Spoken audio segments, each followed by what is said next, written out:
Up next on VIC, noon to 1, it's the place to be. Talking sports with the MVPs, that's Miller, Vicari, and Passante. NFL, NBA, MLB, NHL, college sports, whatever you need. The MVP show where you need to be. Sports radio on VIC, that's MVP. Sundays on VIC, that's MVP. Sports Talk Radio, VIC.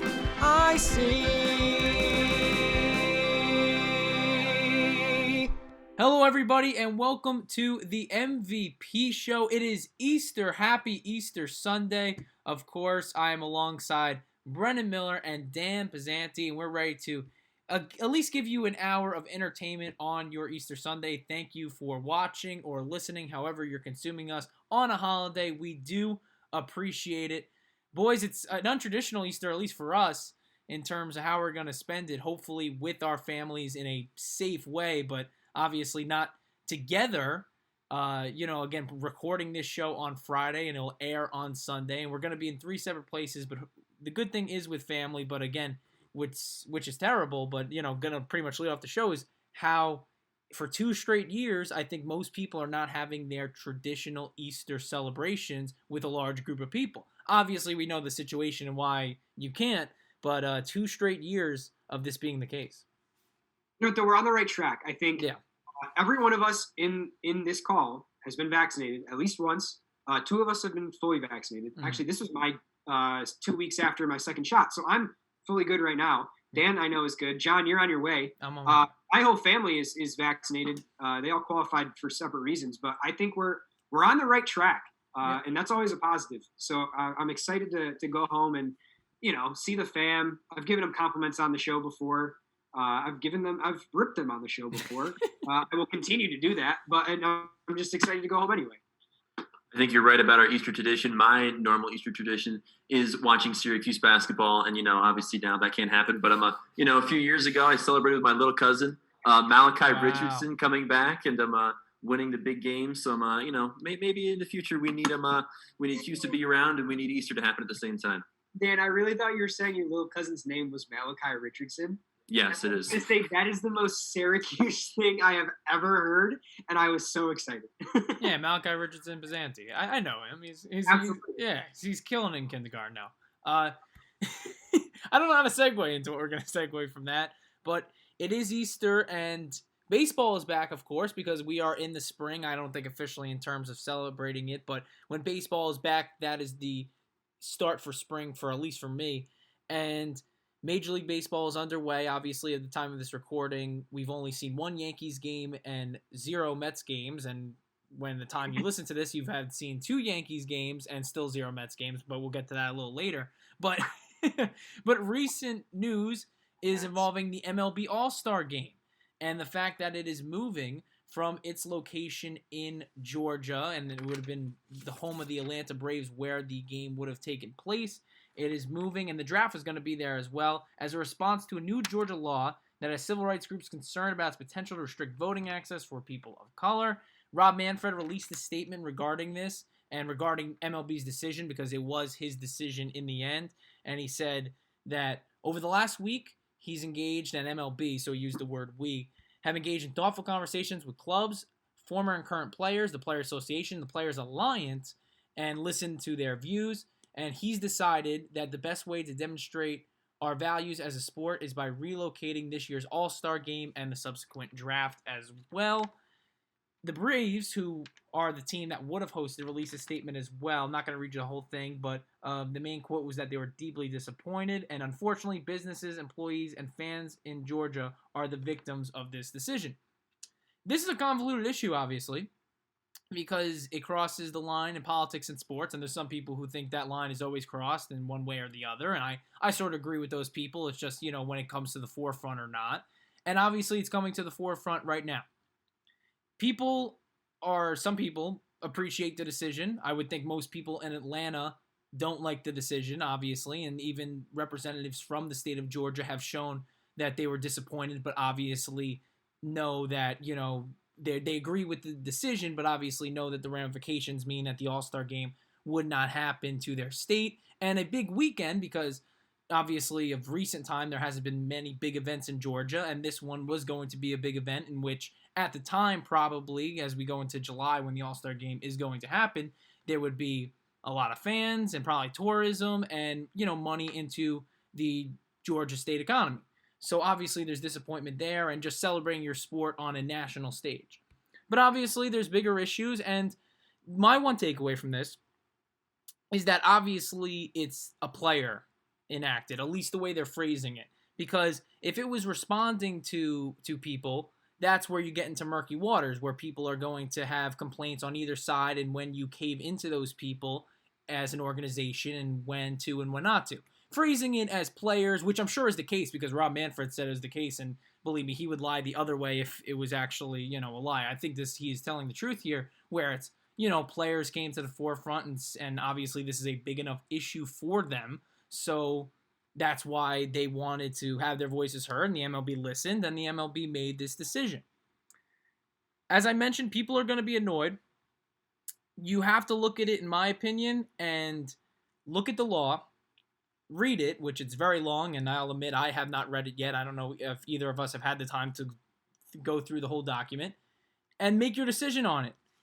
You could, in response, think this is ridiculous and that the MLB should, it's ridiculous to cave out or to not have the game in Georgia for this reason, where there's other things going on in a lot of states, and wherever they move this game, there is probably some issue in the state or something that you personally don't agree with. Or look at it as a overarching issue of something deeper in our society and realize that this is a step to doing so. Either or, hey, that's your opinion. Make it. Don't have anyone tell you what your opinion should be, in my opinion. And, or just look at it, think what you want from it, and then go forward. My one thing, which is the one thing that pissed me off about this, was Bob Nightingale of USA Today released an opinion piece. And he said, this is the headline of it, MLB pulling All-Star Game from Georgia is league's most important move since Jackie Robinson. Important move is the phraseology that annoys me. I don't think Jackie Robinson, breaking the color barrier in baseball was a move from MLB. It was like, oh, let's bring him in because this would be a good optics thing. Jackie Robinson just did it because he was that talented, and if it were up to the MLB, at the time, they probably didn't want the headache to happen, and obviously people know the story. Jackie Robinson, he was courageous, and he had to deal with a whole lot, and broke the color barrier, and now there is a lot of, there's a collection of people who play baseball in terms of what country they're from, and MLB as a league holistically, because baseball is obviously really diverse too, but baseball, or Major League Baseball, I should say, is a very diverse league as well because of it, and he was the forefront of this. There's been a lot of other things. To put this on that level, to not play a game in a city, I don't know. I think that was disingenuous, especially from Bob Nightingale. Maybe if someone I think of higher standards said that, maybe I would have my opinion shift. I don't understand that at all. I definitely want your guys' opinion on this, and obviously if you're watching on YouTube, you could provide your thoughts in the live chat, but that was the one thing that annoyed me about this, just Bob Nightingale making this false equivalency, because I don't think it is for a lot of people. Maybe you guys disagree with me, Brennan and Dan, but my overall thing is just to look at this document. Either you think it is something that is serious in the society and a reason not to have an all-star game in the city, or not, and then go from there. I'll go first just because I think Dan, obviously, and I'm not going to put any pressure on you, but I think you have a lot more informed opinions on a lot of these things than I do, and I trust that you'll have a better opinion than I do, so I'll go in the middle. So I think that well the headline is kind of it's a clickbaity headline. Yeah. I do think that I think the MLB has done a lot of things between now and when Jackie Robinson integrated the sport that are a lot more important. But that being said, I do think that this is a good step for the MLB. As John's favorite word, optically, this makes it look like the MLB is trying to appeal to a young audience that really they've been losing in the last few years. I mean, optically, it looks good for the MLB to come out and say, this is what we think is right, and we're going to abide by the things that we think is right. And John, I think, you mentioned that the players came out and said that this was something that they wanted to happen. The players union, after the MLB declared that they were going to move the All-Star game and the amateur draft from Atlanta, the Players Union released a statement as well, saying that they were in full support of the MLB and their decision and the decision that they made. So the players are behind this. And for the MLB, the most important product is the players that you put on the field. Those are the people that you want to keep happy no matter what, because if you don't have players, it ends up like the NFL where you had replacement refs for X amount of time, and then you get the Hail Mary, and then the Packers lose a game. But you don't want that. You want your best product to be on the field at all time. You want to keep your players happy. And I think that the MLB did that. The MLB listened for the first time in a long time to the voices of the people that they are employing. And I think that it's the right move. I absolutely do. Obviously, it's big news. I mean, it's not something that happens every day. And politics have polarized the United States like no time. I'm not going to say like no timeouts because I'm not a history major. I don't know. But in my lifetime, which albeit is short, only 20 years, and a lot of that I don't remember, politics has polarized not just athletics, but the world and the United States more than ever that I can remember. It again comes down to the conversation of, are politics part of sports? They have been forever. And I think that anyone who says that they haven't and that they just sit down to watch a sport is out of their mind, because why do we play the national anthem before games if it has nothing to do with politics? Why do we march our troops? Yes, we want to give our troops respect, and we do that before games, and it's a good time to do that before the games. But just objectively, why do we do that if not politics-based? Like, to say that sports have nothing to do with politics is absolutely asinine, and I don't think that it makes a lot of sense for people to be making that argument. The MLB is just one league out of many to finally step up and say, this is what we believe is right as a league, this is what our players, our product believe is right, and this is what we're going to do. Yeah, no, I think you guys made some really good points, some important things there. I definitely agree with a lot of what you're saying. But, if you do get a chance to look at this law, I mean, you're going to see some things that are honestly pretty disturbing. I mean, right now it's a misdemeanor charge in this current bill to offer food or water to voters waiting in line. I really don't understand why that would ever be illegal. And I'm sure that's where a lot of the pushback comes from. Overall, I mean, it's just an attempt to suppress voting in Georgia. And that's a problem. We live in a democracy. I believe that we live in probably the greatest, if not one of the greatest countries in the world. Let's act like it, all the time. Let's stop doing things like this. Let's be even better. There's no excuse for things like this. And it's time for sports to take a seat at the big boy table, to step up to issues like this and just stop trying to please so many of their stakeholders and make a decision that stands for something that's right. And that's certainly what they're doing here, making the right decision. The players know it. And if Rob Manfred knows it, then everybody knows it. I mean, let's face it, we can't always say that he's made some great decisions. So moving the game out of Atlanta really is a home run for the MLB in so many ways. It pleases that young demographic that you guys were talking about. And again, it's morally the right thing to do. When a bill like this is passed, you should not have your All-Star game in that state. So again, I just think that Rob Manfred deserves a lot of credit for this. And let's get back to the games. And hopefully we won't have to do this anymore, talk about the bad bills like this, but you never know with the current state of politics. So again, credit to the MLB for moving the game, doing the right thing. Yeah, and again, MLB All-Star Game in mid-July is usually the time it happens, and the city that will host it next, or I guess host it this year, will replace Atlanta is to be determined at the moment.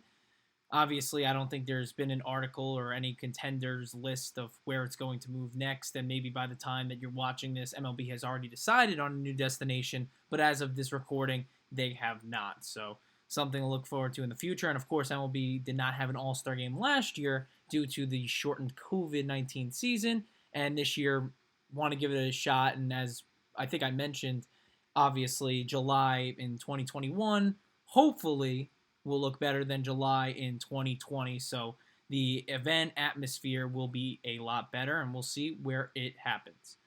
All right, so that's it for MLB. When we come back, we're going to talk about the women's NCAA basketball tournament. The team that's usually there is not. They still made the Final Four, though. but an interesting Pac-12 matchup that we will break down and review the final 4 games, as well as maybe poke fun at the Mets, who still haven't played a game in the 2021 MLB season. You're watching or listening to the MVP show on VIC Radio Ithaca and on YouTube. Hey besties, if you love VIC Radio as much as we do, you want to know what's going on in the studio, or you want to stay in the VIC loop, why not follow us on our Twitter at VIC Radio and our Instagram, which is also at VIC Radio. Keep listening to the best of what's next, your favorite indie music station.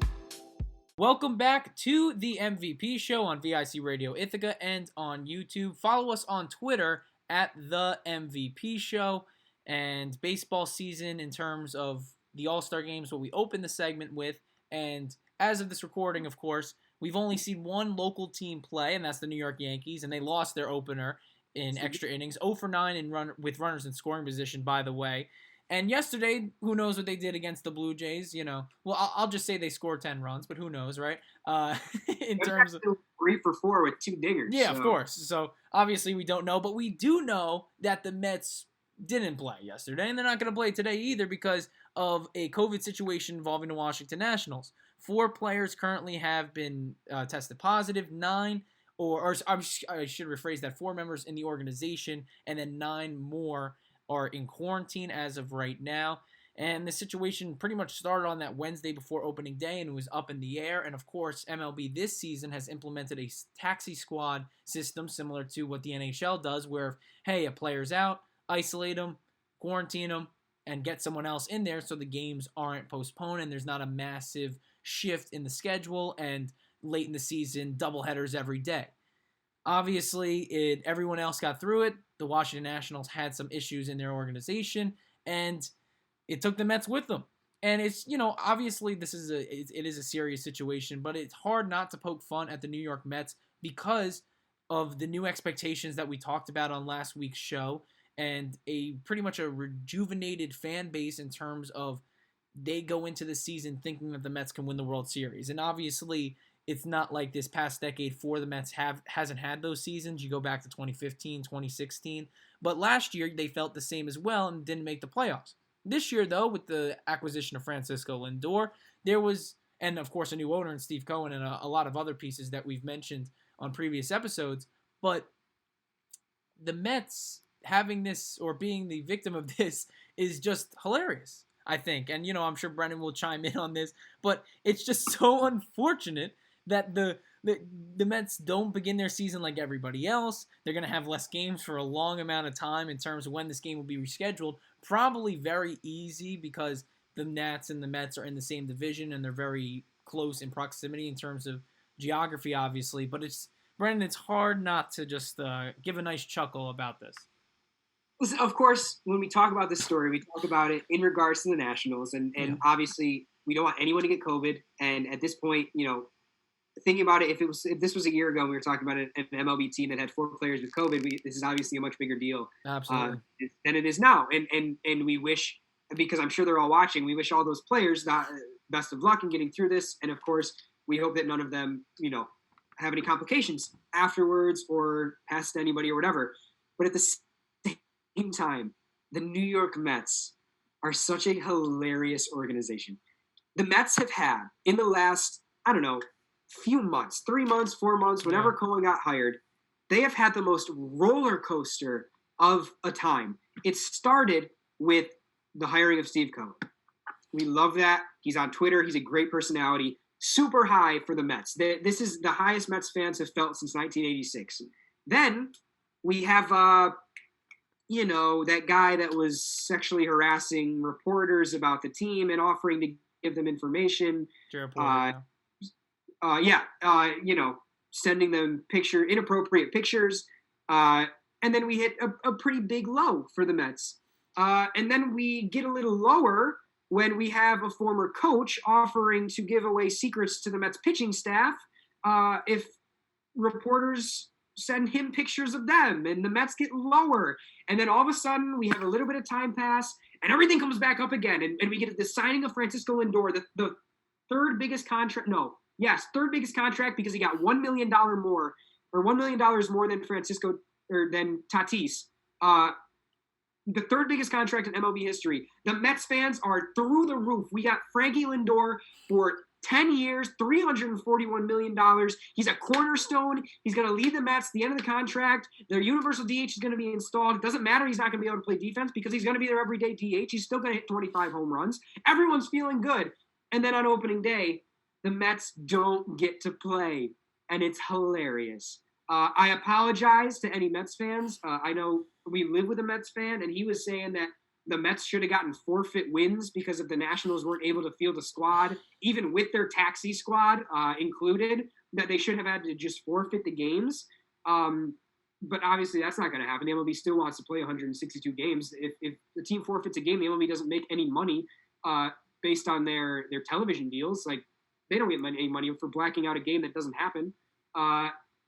And a whole other issue in itself. Yeah.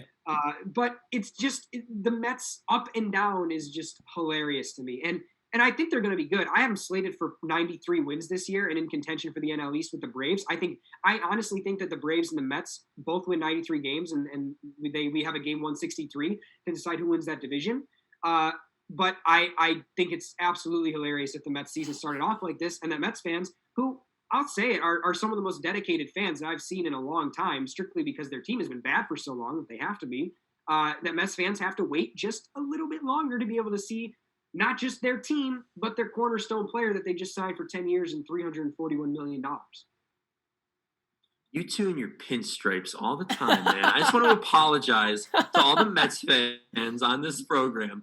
All I heard was the Mets don't deserve this, Mets don't deserve this, Mets don't deserve this, but we're going to do it anyway. So, Mets fans, just a few more days, okay? A few more days. You see this? You see these people? You see these people? This is how they act. It's okay. The Mets will be back. I promise. It's okay. Just wait a few more days. It'll be fine. So, go ahead. No, but honestly, for the sake of this segment in the show, though, if the Mets continue to not be good, we'll always have content for you guys, which is fine. Yes, but absolutely. We'll see how it goes. For a lot of shows, it's consistent Yankees and consistent Cowboys. For us, it's consistent low Mets, which is great. That's the fun thing about, I think, if you follow the show, in the coming weeks too. Obviously, I think, and this is the truth, the Yankees and Mets have high expectations this year. This could be a really fun spring, summer, and fall for New York baseball fans. It's already been for New York basketball fans for the first time in a long time. We won't even talk about football right now, even though my head wants to go there, but we won't. But baseball, it might be a really fun summer. So we have to sort of pile on when we can, Dan, because there's sort of this fear. I mean, this is going way longer. I just wanted to make sure we talked about Mets Nats, but this is going way longer than I intended. But there's this part of you that's like, ooh, Mets might be for real. I just wanted to apologize. I'm not telling you to stop. I'm not telling you to stop. I just wanted to say, guys, I'm a little sorry, but no, keep going. I don't want to say we're scared because we're not, but there's a feeling where the Mets are there. Mets are top 5. The Mets, I know Brennan feels it too. I'll never say it. Yeah. A team like the Yankees that's always in championship conversations is the UConn women's basketball team, and they are not in the championship game. They made the Final Four, of course, because Gino Auriemma is a machine, and he got Paige Beckers, who's literally the best college basketball player on the planet. But they faltered to Arizona in the Final Four on Friday night. Beckers shot 5 for 13 from the field and, again, had a great game, as she always does, 18 points, but just not enough. Ran to Ari McDonald of Arizona. She had 26 points, 7 for 17 from the field, and Arizona moved on. They're a 3 seed. They shot well free throws. They actually missed 9 in the game, but they shot 31 in total and hit them when they mattered, which is in the final minutes. UConn kept the margin close, but never really took it into that next gear in terms of coming back seriously. And they were close, but couldn't finish the job. And Arizona, a 3 seed, moves on. And not a lot of people in their brackets had Arizona. Obviously, usually in women's basketball, the 1 and 2s are very, very strong, and there is a difference between them where in the men's game, there's, a shooter could just get hot. Usually the women's teams are just that better coached, and there's perennial programs, but it's great to see Arizona in there. And then if you look on the team they're facing in the championship game today, Stanford, also a great story. They took down who's been a perennial powerhouse in South Carolina. They're not in the same I don't think, book, I guess you could say, as UConn in terms of championships. But South Carolina has a recent championship win over UConn, has produced a lot of WNBA players. So I think we can safely consider them a powerhouse. They lost to the Stanford Cardinal. Haley Jones had a go-ahead jumper and 24 points. And then the ending of this game. If you have not seen the ending of this game, go watch it. South Carolina had 2 opportunities, including a putback, and Ryan Ruocco was on the call for ESPN, and it was just a great call. There was so much excitement, and it's exactly why you watch March Madness, for endings like that. You got it early on in the men's tournament, and not so much in these later games, but you are getting it in the women's game. UConn versus Baylor had a great ending in, I believe, the Elite Eight, and now in the Final Four, a great ending in the South Carolina versus Stanford game. So definitely go and watch that ending. A great game, and I looking at this game today, and obviously it's an Easter Sunday, and people's viewing might not be consistent of sports, and I understand that because it's a holiday. But this game, even though it doesn't have UConn in it, which is usually a selling point for me, just I guess because I'm a New York local, and for some reason they just hold that a prestige there where teams on the West I'm not as focused into. But I'm interested to see this game. You guys' thoughts on the Final Four thus far for the women? Was a surprise. Yeah, for sure. The thing with women's basketball is that once you get into that, top 8 teams, top 10, top 12 teams, there's not a whole lot of surprises. Where you have these teams that are consistently good year after year after year. You have UConn, you have South Carolina, you have Stanford, who was good, in the early 2010s, in the late 2008, 2009, they were very good. And then same thing with the teams like Tennessee, where you have these dynasties that are built over years. And then all of a sudden, they sustain for a while and then they're gone. I don't think this is the end of the UConn dynasty. No. I mean, they still made it to the Final Four, and most teams still hang up a banner for that. I think UConn's probably going to run out of room if they continue to make Final Fours like this. But, John, like you said, Gino Auriemma is one of the best basketball coaches of all time, regardless of men's or women's, or NBA or WNBA or boys or girls in high school. He's the guy that you want to coach your team. And to see UConn go out there and not really perform to the level that I think they were expecting themselves to, and a lot of people were expecting themselves to. I know that they were the favorites going into the game, especially against an Arizona team that was ranked as a 3 seed. And I don't want to, I should have researched this before, but I don't know when the last time that a team who wasn't a 1 or a 2 seed made the national championship in women's basketball. So I think that they may have underestimated Arizona, because at the beginning of that game, Arizona was just knocking down shots left and right. And it did not seem like UConn could get anything in the face to defend anything from the perimeter. It was just Arizona outplayed them. And I think that that's what is going to be the story of this game. Paige Beckers is, as you mentioned, one of the best players in college basketball history, and absolutely the best player in college basketball right now. And she just didn't perform at the level that you would expect from a National Player of the Year. It was a good game, absolutely a good game, but I enjoy seeing Arizona in the national championship. I love that there's a little bit of parity now where we see a team that we haven't seen in a long time reach the Natty. On the other side, too, Stanford hasn't been in the national championship since 2010.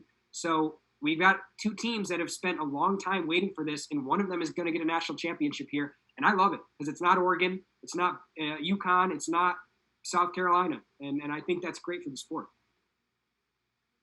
Yeah, I'm looking forward to maybe someday living in a sports world where we can say that Arizona and Stanford are in the final game, and someone says, no, it hasn't been decided yet. They were still in the Final Four. No, we're talking about the women's tournament is what we're talking about. I hope that we can someday live in a sports world where people watch women's sports more regularly, which I'm not going to turn this into Dan slams the NCAA again. I don't want to do that right now. But of course I could. But anyway, it always is. But anyway, great game by Arizona's Ari McDonald. She had 26 points. She played fantastic. She is so quick out there. I can't wait to see how Stanford counteracts that. Obviously the overall number 1 seed in this tournament, barely surviving past South Carolina. A great game there as well. Watch the women's tournament. It's a lot of fun. I'm going to say it. Women's basketball is entertaining and is basketball. So you should watch it if you're a fan. I'm looking forward to the championship game a lot personally. I think you guys hit on everything so far with that. It has been a very entertaining tournament on both the men's and the women's side so far. Cannot be upset about that. Yeah, I was trying to research the stat, Brennan, that you mentioned, and I think it might be, I don't have confirmation on this because I got to see the seeding, but in 2016, Syracuse went to the final and lost in women's basketball, and they might have been a 2 or 3, so not a number 1 overall versus 1 overall there, or at least 1 versus 2, so I didn't want to bring it there, of course, with Syracuse, and this, but I did, so there you go. I don't like myself, obviously. The way we rip on the Mets is the way you rip on Syracuse. Absolutely. So. Absolutely. So there's our thoughts on the women's tournament. That game is today, and obviously on Monday night's the men's championship. We don't know what that game will be because of this recording, but basketball fans, college basketball, these are the 2 days, and then you got to wait for a long time before the college basketball season comes back.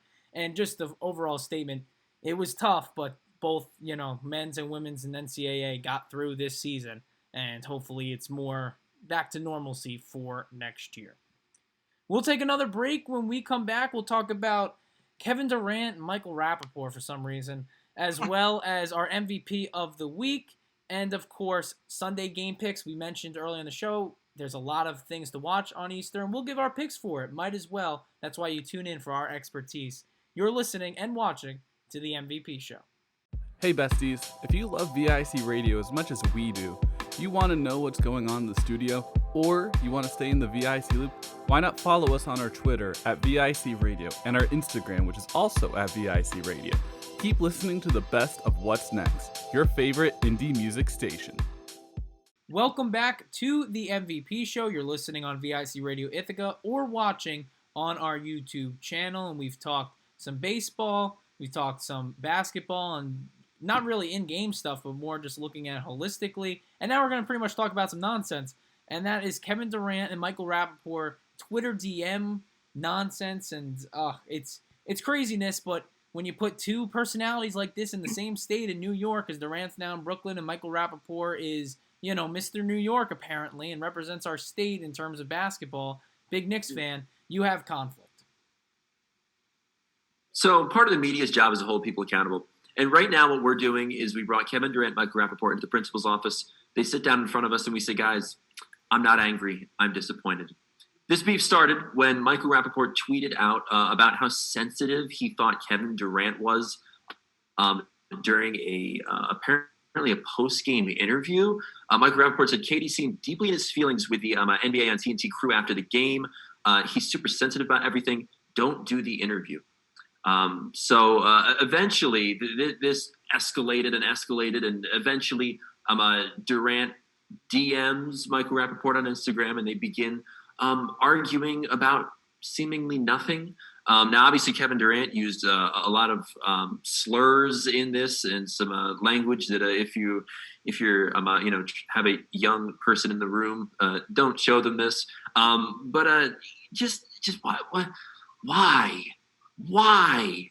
What are you doing, Kevin Durant? Now, I think we've known for a long time that Kevin Durant has rabbit ears. I mean, there's so many things in the media that genuinely happen that do make him upset. But why would you do this? Like, I don't understand how I could see this coming out with a benefit to either one of them. And it makes everyone look bad. It makes Michael Rappaport look bad. It makes Kevin Durant look bad.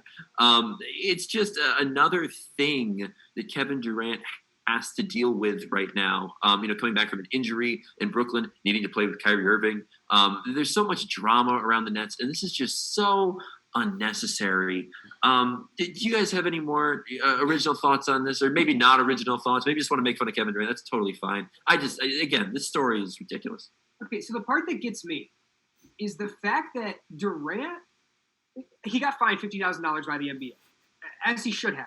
And the exact reasoning is for, quote, derogatory language, which, yes, he was using language that no human being should probably use, in context of talking to another person. But then afterwards, after he got fined, he says, I'm sorry that people saw the language that I used. He's not sorry that he said it.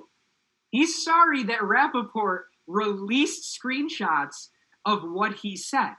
So I'm just incredibly confused about what he's actually saying, because he's not sorry, I guess. it's that thing where like you don't want to apologize, so you kind of just like I'm sorry you feel that way. Like you throw that out there and you like hope that someone takes it as an apology, even though it's not really an apology. That's exactly what he does. And it just doesn't make a lot of sense. I mean, sports. We said earlier in the show, sports and politics have always been mixed. On the other side of that coin, I think that sports are essentially reality television, because that's exactly what's happening here, where we have drama between two people, one of which isn't really someone who's in the sports world, and the other one is one of the biggest stars in the sports world, and for some reason they're going to clash. Like, it doesn't make any sense, but it's just fun to pay attention to because they're celebrities, and when celebrities have drama, for some reason, people like us seem to care. Yeah. By the way, I think if Kevin Durant was in person with Michael Rappaport, he would have said these things, and that's why he texted them. You just got to be smart enough to know that it's on DM. Doesn't mean it's private. This could easily be screenshot, as everything on the internet can be. But my thing for Durant is just, if there wasn't a blueprint to follow that would make you stay clear of this, you still have all the entertainment and what you want to do off the court and still be a great player on the court. If that blueprint didn't exist, I understand having these, these troubles and slipping up every once in a while. But literally LeBron James has created the blueprint of how to be in news, entertainment, pop culture, all of this. He's not universally liked. I know that. But he's liked enough. He's LeBron James. Everyone knows who he is because of the way he carries himself. And you can disagree with him on certain things, but the way he carries himself is perfect. Perfect. Durant could be better. And especially, too, if you're going, and I know, I say this jokingly, but if you're going to get in beef with a celebrity, someone better than Michael Rappaport, please. I mean, What? Why Michael Rappaport? Exactly. Pick someone pick someone who's in a movie. Exactly. Don't pick a team. Go feud with The Rock. Michael Rappaport, I love him. He yelled when Porzingis got drafted, and he's funny, and he was on a couple episodes of Friends, but I don't know. He's not Durant's level. Well, and this also came out the same day that Barstool decided they were going to release the footage of Dave Portnoy's legal term that I can't think of right now. Deposition. They're against him in a defamation lawsuit, and so it was just it was Barstool ripping on him all day, and that those mindless zombie stoolies that follow Barstool for no specific reason, just ripping on him, and then all of a sudden it was any Kevin Durant fan ripping on him at the same time. So this was just not a great day. This segment is brought to you by duct tape. Duct tape. Put it over your mouth if you're going to argue with a celebrity. Just don't do it. It's a really bad idea. Yeah. Amazing. In terms of where to go next, we obviously go into our MVP of the week, and I hope it's not anything related with this, because this is just nonsense. Just nonsense. We needed this in the show, in my opinion, because we talked about some heavy stuff in the beginning, and we've talked about a lot of stuff. We needed this. It's Easter, for goodness sake. But, oh my goodness. Durant. Durant and Rappaport. Yeah. Okay. It's those Nets, man. They keep their mouths open. Of course. And that's the funny thing too. If this was just the final thought on this, but if it was I guess a normal year, you could say, or a couple years ago, where the Knicks aren't in a playoff spot and the Nets are just a fringe playoff team. Hey, yeah, let's talk about this. This is taking our attention and public's attention away from the Knicks and Nets both being playoff teams. Yeah. So there you go. But we had to talk about it because everyone else has. And it's entertainment, right? So there you go. And we'll go now into our MVP of the week. You know what? I think, Brennan, you should start, because you decided, we were in the same room when you decided who you wanted to choose, and then I was like, who is it? And I knew I had to wait for our show. So give it to the people. My MVP is my quarterback, Aaron Rodgers. Oh, God. Aaron Rodgers was announced earlier this week that he was going to host 2 episodes of Jeopardy, which I think is absolutely awesome. Absolutely awesome. I love that, obviously since the tragic passing of Alex Trebek, the legend that was the host of Jeopardy, we have had this strong stream of guest hosts. And the fact that Aaron Rodgers, who, by the way, when he was on Celebrity Jeopardy, dominated, super smart guy, is going to come on and host, I absolutely love it. I haven't watched Jeopardy in a long time. Usually the only time I ever watch it is if it's on after something that I'm actually watching on cable television, which we don't have cable television in our apartment, so then never watch it. I will be watching these 2 episodes that Aaron Rodgers is about to host, because after watching him on the Pat McAfee show all NFL season, he is such a personality, and I think he's going to do a heck of a job hosting Jeopardy for the next 2 weeks, but for 2 weeks upcoming. That's my MVP. Is the MVP, Aaron Rodgers. That's a good one. I'm going to segue into mine now awkwardly. So my MVP of the week is not the Golden State Warriors. They were down 119-59 to the Toronto Raptors on Friday night. It's not a good score. My MVP is also not Michael Rappaport because he's like a D-list actor. Yeah. Let's continue. My runner-up this week, I don't know why people hate on these so much. I kind of indifferent about them. It's Easter, people, and it's time to eat Peeps. Did you know that there's only a few ingredients in Peeps? Yes. They're made of sugar, corn syrup, gelatin, and air. Those are the ingredients in a Peep. Air is one of the ingredients, according to BusinessInsider.com's Twitter thread that I'm reading right now. So that's what you need to know about it. If you don't like Peeps, you don't like 4 things. That's kind of impressive, the fact that something so unhealthy could be so simple. Anyway, I think that my actual MVP of the week has to be locally Ithaca Athletics. Not in general, I mean women's athletics. I'm not trying to destroy Ithaca Athletics, so don't take it the wrong way. This week, what team am I looking at? I have so many tabs open right now. Uh-oh. The Ithaca women's lacrosse team is 5-0. Ithaca's softball team is 4-0. And this week, I got the chance to speak to some of the captains of the Ithaca crew team. They're competing in their first meet on Saturday against RIT and Colgate. Ithaca women's athletics is killing it right now, people. Ithaca women's basketball, 1-0. They are. They competed in a scrimmage of some sort today. Yeah. So Ithaca women's athletics is killing it, people, and they deserve the MVP this week because they're undefeated. They never lost the LeVar Ball this week, so that's why they get the MVP. Yeah. And that's why I shook my head with IC Women's Basketball, because there was literally a scrimmage that was announced today that no one knew about, but they played, they honored their seniors, and worthy of Dan's MVP of the week. We're going to circle back on the Peeps topic. I do want to get your guys' thoughts on that. We're going to circle. I'll give my MVP of the week. I went last. I always go either the broadcast route or personal something with me. Last week I went with Dick Stockton. Did not go over well. No one cared. So I'll go with personal. Yeah, it's the truth. As we mentioned at the top, I got the first shot of the vaccine. I went to Corning Community College, and I wanted to make them my MVP of the week because it was a seamless process. I don't know what I was expecting. I really didn't look into it. I was, everything was very professional. There was people in military uniforms guiding me along, and I was like a deer in the headlights for most of it. And then there was, medical professionals, and they gave me the vaccine, and I didn't even realize it was in my arm because I was talking with one of the 2 women who were at the desk in the spot I was, and I didn't even realize it was injected into my skin because I was just having a conversation. It was that literally painless, and it was great. And I can't wait to go back there. I'm looking forward to getting a shot, which if people know me and know my history with the doctor, not a fan.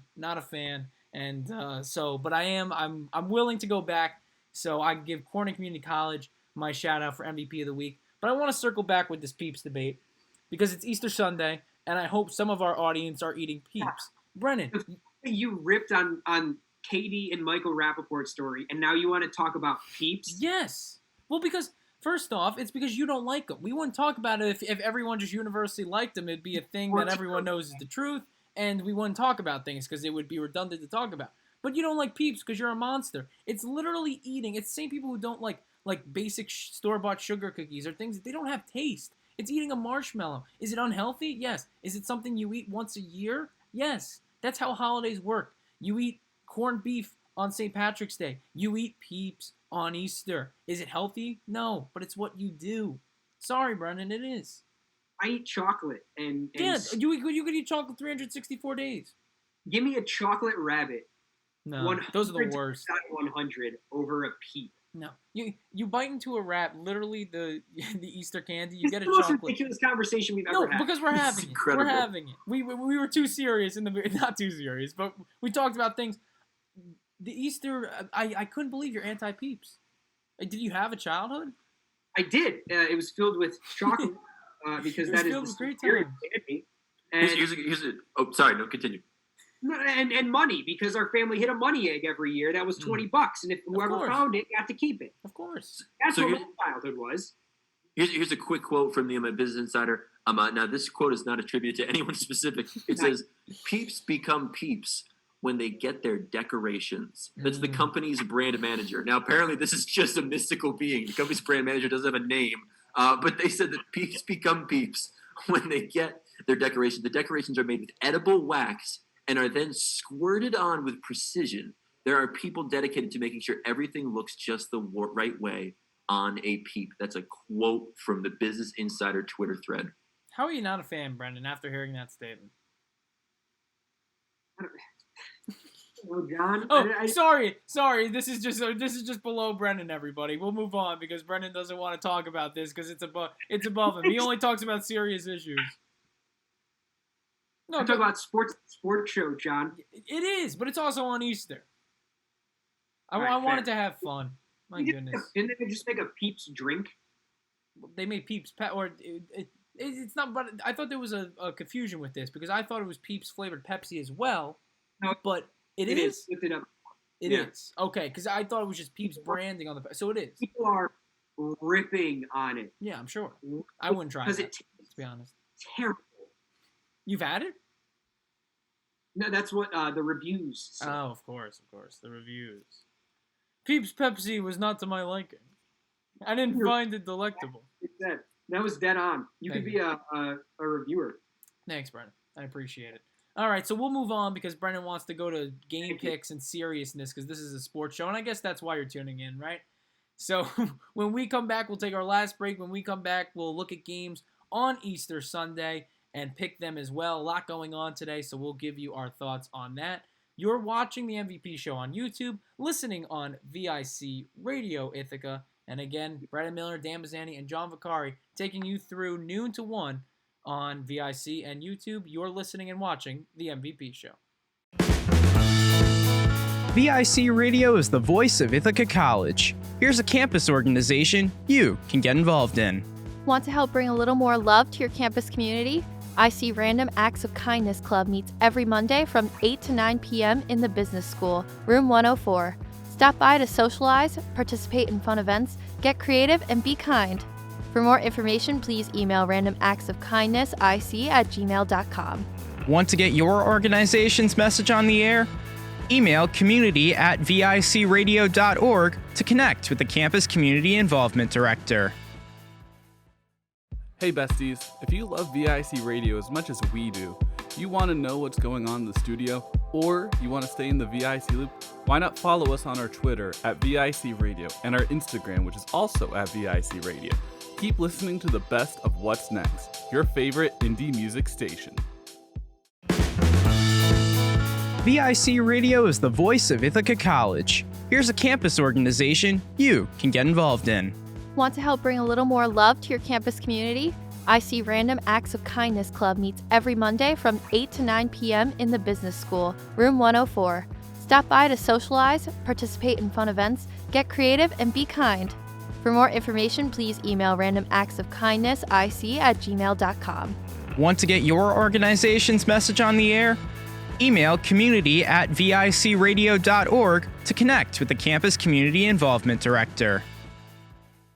Welcome back to the MVP show on VIC Radio Ithaca and on YouTube. Our Twitter is @the MVP show. You could leave your comments there as well. If you're watching on the YouTube live chat, definitely want to hear your thoughts. And of course, listen on VIC. It's on the VIC Radio app, vicradio.org. And if you're listening, you've already found it, so congratulations.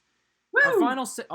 Our final segment of the day is our Sunday game picks, and it's Easter, and there's a lot of sports to watch today. You have MLB action, you have the NCAA Women's Conference, or not conference, the championship final today. You have some NHL action. You have a lot to choose from. I believe the NBA, if I didn't mention them as well. So we're going to pick what we think are the big games for today. And where we start, of course, the Yankees versus the Blue Jays on the Yes Network at 105 immediately after this show gets off the air. And if you watch our earlier segment, you probably know where Brennan and I are going. Dan, where are you going with this one? And you sort of have an allegiance to this team. Yeah, I'm going with the Mets. No, I'm going with the Blue Jays because they, at one point, they were located in Buffalo. I'll say that again, Buffalo. So I feel like I kind of have to take the Blue Jays in this one.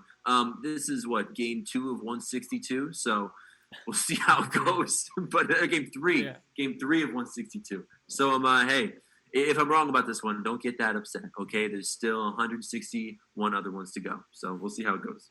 Domingo Germán makes his first start of the season for the Yanks, and again, that game at 1:05.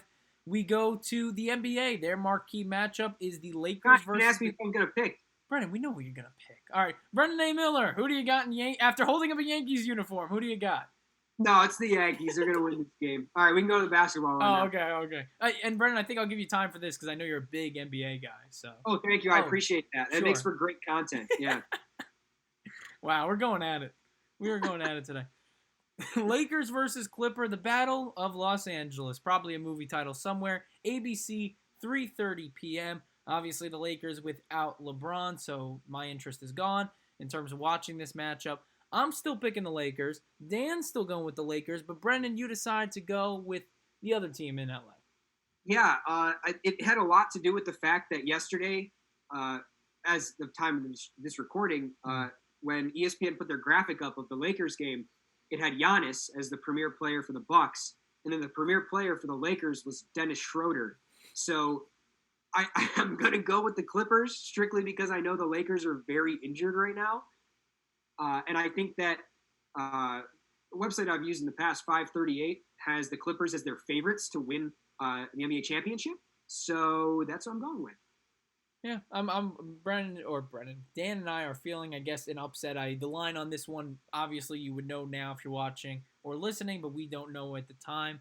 But hey, never a bad pick, and obviously those two teams, I wouldn't call them rivals just yet. They've really, I think, started to get into this rivalry in the last couple of years, but for a long time, the Clippers and Lakers, or not for a long time, but the Clippers haven't been around for so long, and when the Lakers were good, Clippers were bad, and when the Clippers had their relevancy with DeAndre Jordan, Blake Griffin, and Chris Paul, those were actually, some of the worst years for the Lakers. So that rivalry being sort of started, I would say, rather than renewed, but definitely an interesting matchup to watch.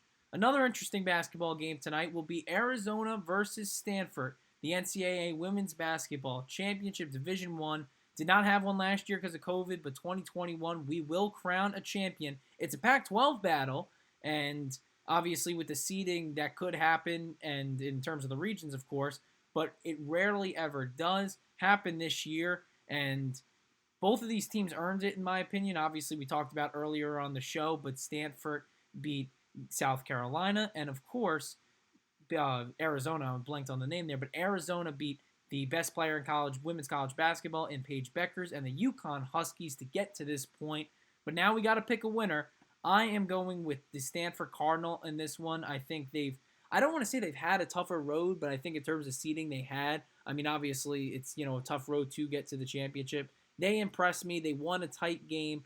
I know Arizona beat the UConn Huskies, and obviously UConn has that name value, but UConn hasn't been as dominant this season as they usually are. They almost faltered to Baylor while South Carolina was really strong, and then they met a really good Stanford team in the Final Four. So that's why I have the Cardinal in this one. Brennan, where are you going for the women's college basketball tournament?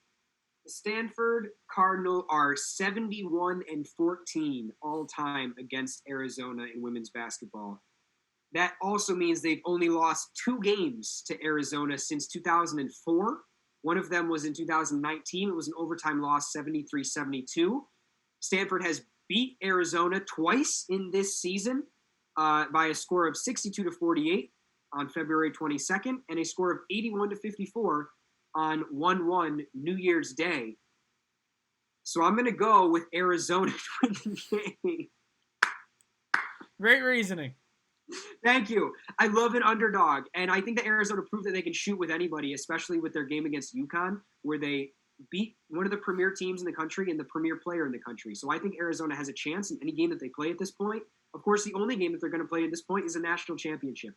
Do I think Stanford probably wins this game? Yes. Do I love an underdog in the national championship? Absolutely. I think that's a good opportunity for Arizona to win. They're coming off a big win. And obviously in the tournament, you've got a lot of big wins before that as well, especially as a 3 seed, because it means that at this point you've beaten 2 number 1 seeds. So why not beat another?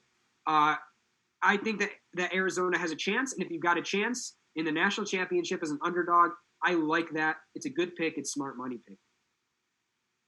So I had the overall number 1 Stanford in this one, but hey, if Arizona wins, I can't be shocked. They obviously have been playing great this tournament. I believe I heard Ryan Rucco say on the broadcast the other night that this is the furthest the Stanford program has ever gone. I don't think they've ever gone past the Sweet 16 in the history of their women's program. And now they're in the final game. So that's pretty remarkable. But I have Stanford this one. They are the overall number 1, but let's see how it goes.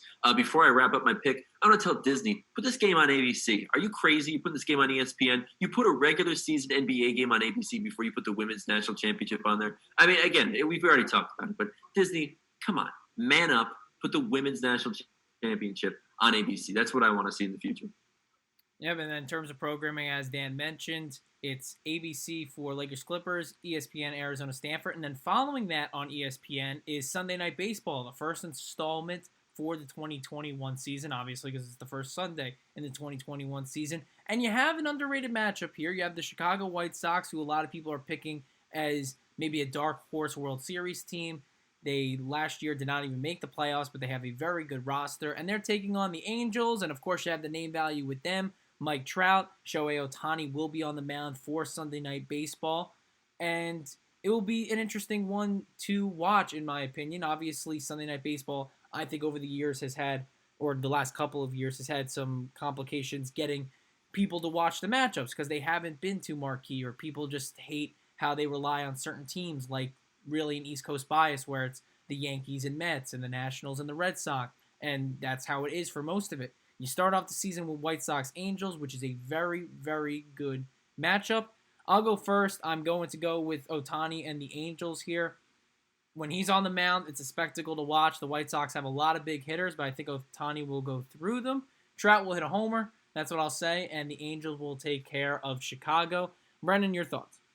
I think the White Sox are going to finish with a better record this year. Mm-hmm. I think they're a better team, but I think the Angels win this game exclusively because I love the novelty of a two-way player on an American League team in Shohei Ohtani, who will be inevitably pitching on Sunday and also hitting for himself, which is awesome. I love it. It doesn't help me in fantasy at all. I have him in one of my other leagues. I don't have him in the league that we're all in, but I have him in one of my other leagues, and you can only play him as a DH or a pitcher, not both. So it's not going to help me there. But I think it's awesome to see a two-way player in the majors, and I think that he's good enough at both that it's not a weakness for the Angels at all. I think they turn it into a strength, and I think that they're able to win just this game. I think the White Sox take a lot more from them in the future. Yeah, I'm picking the Angels in this individual game, and I actually put in our game picks, LOL, who are these teams? Because ESPN's putting 2 teams that aren't East Coast on. I thought that was crazy. I was like, whoa, Angels, White Sox? That's crazy. Yeah, no, I totally agree. White Sox probably better record. Individually, take the Angels.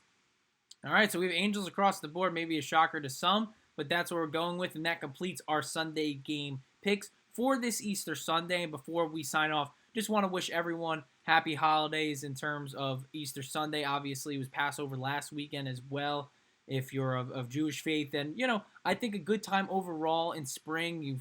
I think we feel, especially in this current climate, that we're taking steps. We mentioned it at the beginning with getting across this hurdle, and obviously the springtime and Easter brings up good feelings, and hopefully we power through in these next couple months, and everyone takes the time to reflect today. That's just my thought. You could just watch sports all day like I probably will and not reflect on myself, but maybe you go out and do that. Guys, any thoughts before we send it off to follow the herd? It's baseball season, John. Spring has sprung, and I am very excited for it. Happy spring to everyone, apparently, except Ithaca because it's so cold, but it's going to end soon. I promise it's coming, and then maybe we'll have sunshine and flowers and grass, and it'll be great. It's coming. I know it is.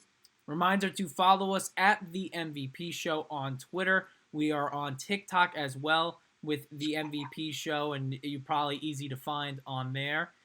We've been on YouTube for every Sunday, and we're on VIC Radio Ithaca now, or, for this last hour. We're getting off now, right? But in terms of the show, again, each and every Sunday at noon to 1 to consume us on either platform. We appreciate a lot, and especially on this Easter Sunday. For Brennan Miller and Dan Passante, I'm John Vicari. This has been the MVP Show.